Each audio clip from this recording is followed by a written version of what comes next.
we're like the only like 4 people in our school at the time that could be in a band. You know what I mean? I don't know. Like, I don't really know what made that happen. I think it was just inside of us, like all along. Don't act like whatever you're working on, it has to be like the biggest thing you ever do, because you'll probably not like it that much in a year. Could be onto some new thing. Yeah. So just put it out while it's fresh to you and while you're excited about it. Is there a wrong time? Baby, I'm guessing. Just let me know.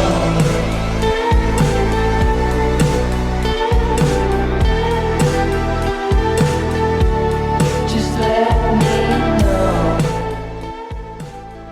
Hi, we're Sports, and this is Making of an Artist.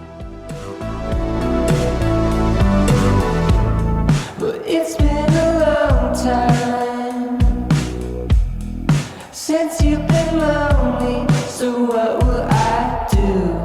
You are the right one, and I'm just the boy who is looking at you. Peut-être une prochaine fois, au détour d'un bar, So what will I do? avec quelqu'un dans le sang. À plus, mec. Welcome back, everyone, to the Makings of an Artist podcast. My name is Sebastian Cowsill, and today we have with us the magical duo from Oklahoma, Sports. Guys, thank you so much for being with me today. Of course, Dude, yeah, thanks for having us. happy to be here. Of course. Before we start, could you guys tell us your name and role in the group? I'm Kale Chronister, and I'm the singer. I am Christian Terrio, and I play guitar. Awesome. So your guys' story begins with a $200 Toys R Us drum kit that you bought in grade school. What exact grade did you guys make that big ticket purchase? It was Kale who bought it, right? It was my mother, yeah. I think I was in 6th grade, and you were in, which means Christian was in 7th grade. But it could have been, I could have been in 7th grade, and you were in 8th I think I was in 8th grade. Okay, so I was in 7th grade. He was in 8th grade. What inspired you to buy the drum set? What made you want to start a band at that age? I had cousins that were in a punk band that I just really wanted to be like them. And my parents at one point got me a electric guitar, and I realized I needed a drum set somehow to be able to start a band. So I got my mom to buy me like this Toys R Us drum set. And it wasn't really like a toy, like tiny drum set. It was actually kind of like, I mean, it was small, but it was like a little bit better than probably what you're picturing. It's like a kid's drum set. Yeah, Kid's but not size. like toddler. It was like, it almost worked for me being like 12 years old. It was like, but yeah. And then I like started a band with some of my friends at the time, and none of us could play anything. And then I ended up, well, there's one person in the band at that point that introduced me to Christian, and that was kind of the beginning, because he could actually play guitar. It's been said on record, too, that you guys were kind of only friends because you wanted to start a band. To Christian, what made you trust Kale enough to join the band? Great question. Whoa. I think for me, the idea of being in a band was like my dream at that age already. So that alone, just being able to hang out with people and play music, because I had played guitar just on my own for a really long time. I just remember like coming home and like being in my room just strumming my guitar. So it was always done like by myself. So the idea of doing it with other people kind of was a dream. So It's probably worth saying that the school we went to was really small, and we were probably the only people that played an instrument that wasn't like a marching band instrument. Mm-hmm. And we're like the only like 4 people in our school at the time that could be in a band. You know what I mean? Yeah. yeah, Yeah, that's probably a little like more truthful. Yeah. It's just like, oh, I know someone who plays guitar. Great. Well, let's put him in the band. And like, Yeah, as far as trust goes, it was just because he was one of the only ones. yeah, it was just the guy wanting to make it happen. Right. When you guys started, who or what kind of music were you playing at the time? Ooh, I remember at first it was a lot of Blitzkrieg Bop. Oh yeah. But to be totally transparent, once we found a drummer, there's this drummer we had in middle school who was actually really good. But once he joined the band, I think we started playing like this Red Jumpsuit Apparatus song like, all the time. Yeah. Not like super proud to admit that, but the older I get, the less I care. Yeah, that's all right. You got to start somewhere, you know? Yeah. So you guys have played now for over a decade or almost a decade. But, you know, when you start in grade school, you don't quite have the seriousness to think like, oh, I want to take this somewhere. At what point did you guys start having that thought in mind, and did you start wanting to take the music seriously and go somewhere with it? It's hard to say. I guess it was just gradual, because I think some point Christian was, I mean, pretty early, but like it did kind of start with just like jamming in my parents' attic, but then like Christian was getting into recording, and we were like, I mean, we went through so many recording softwares. It started with like Sonar, but then like probably made I think it the first real. thing, yeah, is when we were recording ourselves, and we each had a copy of Rock Band. So they gave us like 4 Rock Band microphones, and I remember we like mic'd up the drum set with 4 Rock Band microphones, and yeah, I think recording is what made us. And we made an EP. But I think it's also just like we were fans of, you know, bands, and like we went to a lot of shows, and we just like we're kind of just wanting to be like them and have like a release and, you know, all that stuff. Mm-hmm. Can any of those early demos be found online anywhere? Do you know, or do you guys still have them? I hope not. Yeah, but I don't think we'll tell you. I'm not gonna the help. name. I'm not gonna help you. You'll have to do your own. All right, I'll try and find it. Hopefully, I will. Yeah, I mean, fair game if you find it. Yeah, exactly. What was the reason you guys felt ready enough, though, to start taking it seriously versus earlier in your lives? I don't know. I think it was just like a gradual thing. Like we didn't really decide to start taking it seriously. It's just like we realized we wanted to make our own songs and record them, and then we were playing our own shows, and I don't know, like I don't really know what made that happen. I think it was just inside of us, like all along.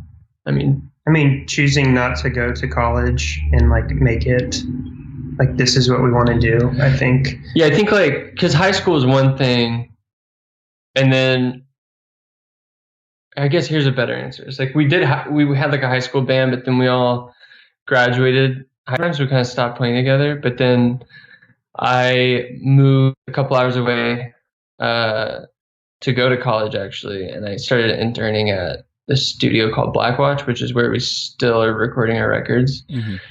And that kind of, and met our producer, and that kind of like springboarded us like getting back together and making music and working with him, you know, like, and that's kind of how sports actually started, was with that process. Mm-hmm.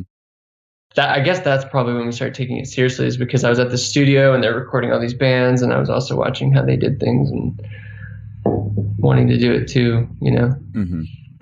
and feeling old enough to actually do it, I think too.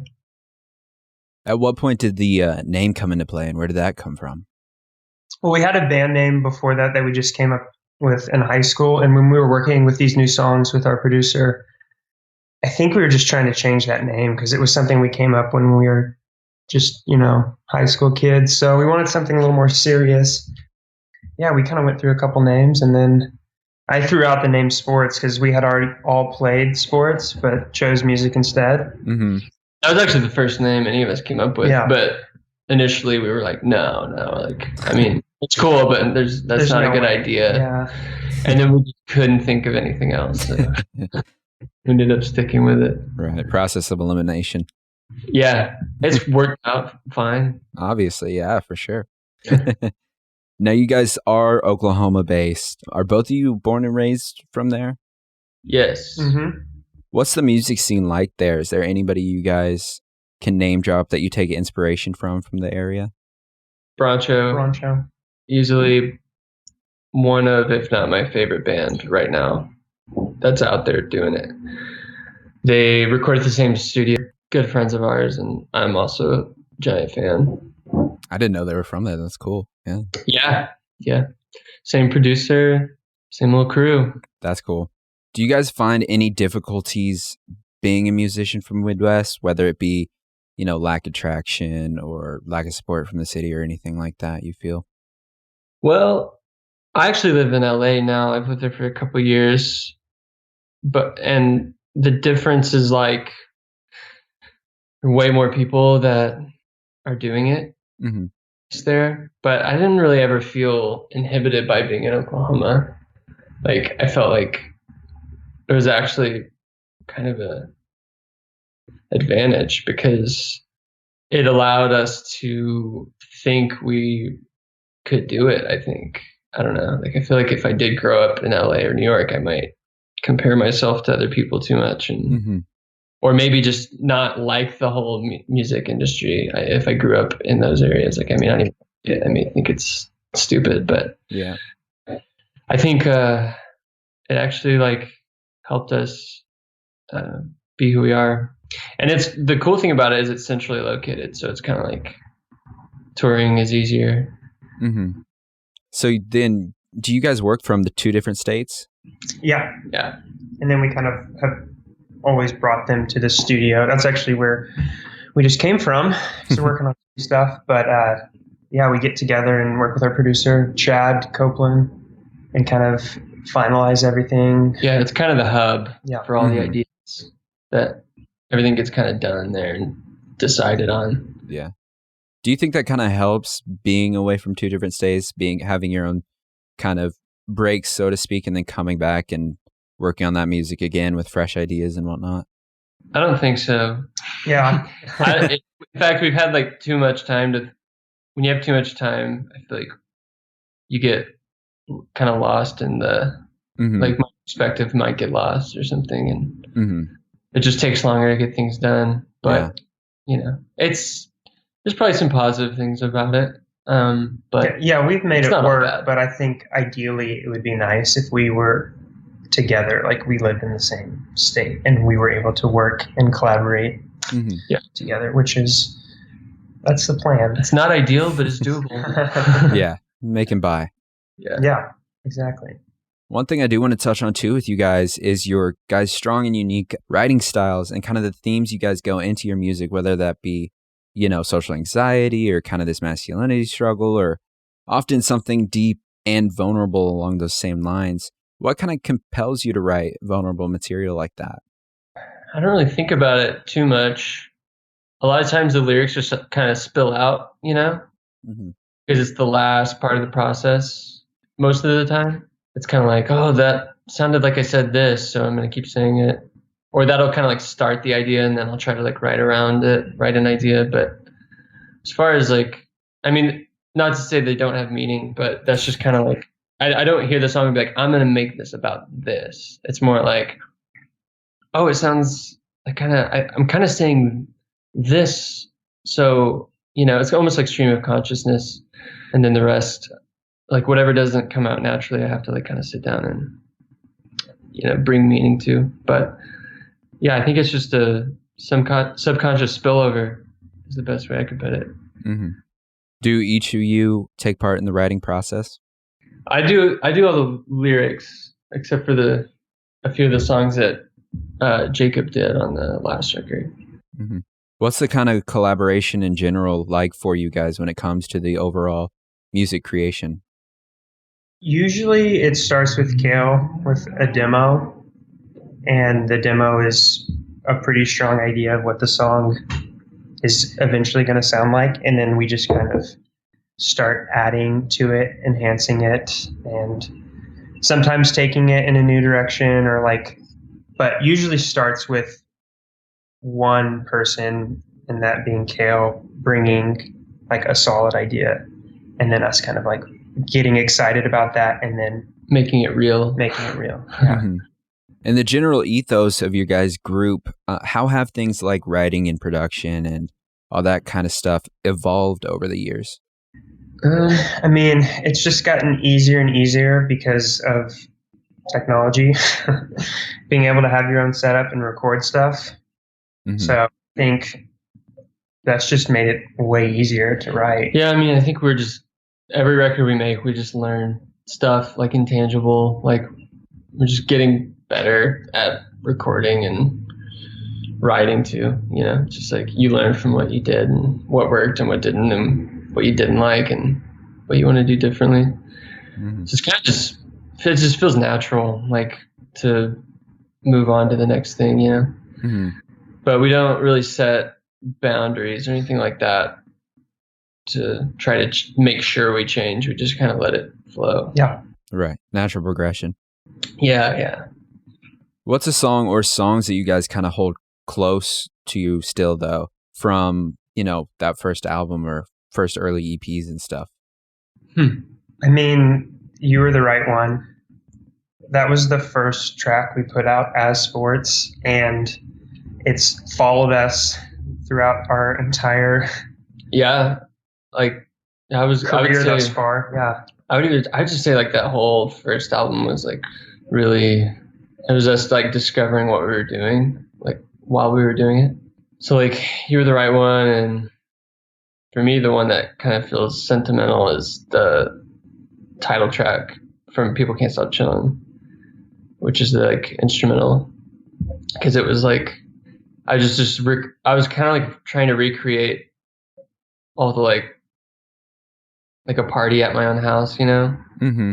So that's like I just visualized. I don't live in that house anymore, but we had like a lot of parties and fun there. And every time I hear that, I get like super sentimental, and because it just sounds like it, because it was my piano that was, I can hear that room again, and like, Mm-hmm. and like I like kind of like faked up like bottles breaking and stuff in that. I recorded myself in the backyard like with a lighter. I don't smoke cigarettes, but just, I added that in there because we did kind of like smoke during parties or something. I don't know. And that one's like super visual to me.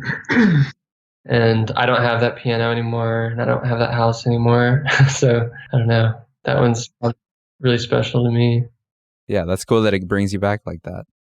Yeah, I that was also like kind of the beginning of Sports, is when I was living in that house, and every time we would play like Northern Music Festival, like all of our friends would come over and stay at our house, and there'd just be like pallets everywhere. Everyone would be on like couches, and it was super fun.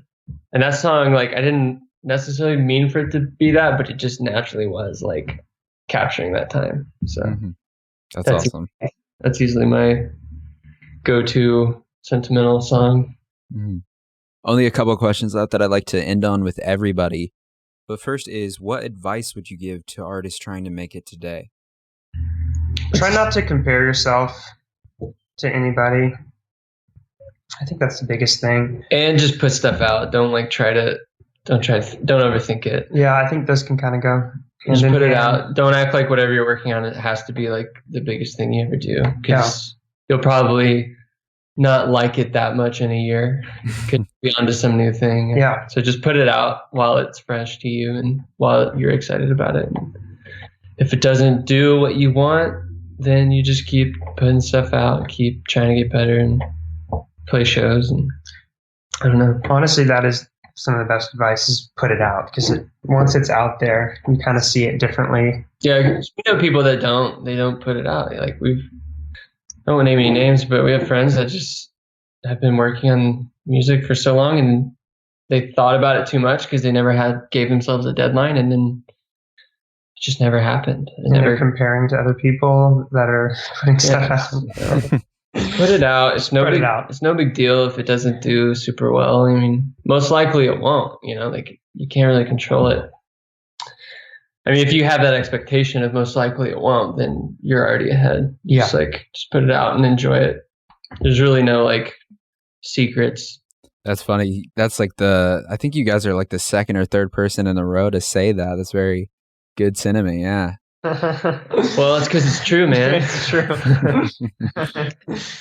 The last question too is, you guys just mentioned you came from the studio and stuff, and I think I saw on Instagram your guys' stories that you've been in there a little bit lately.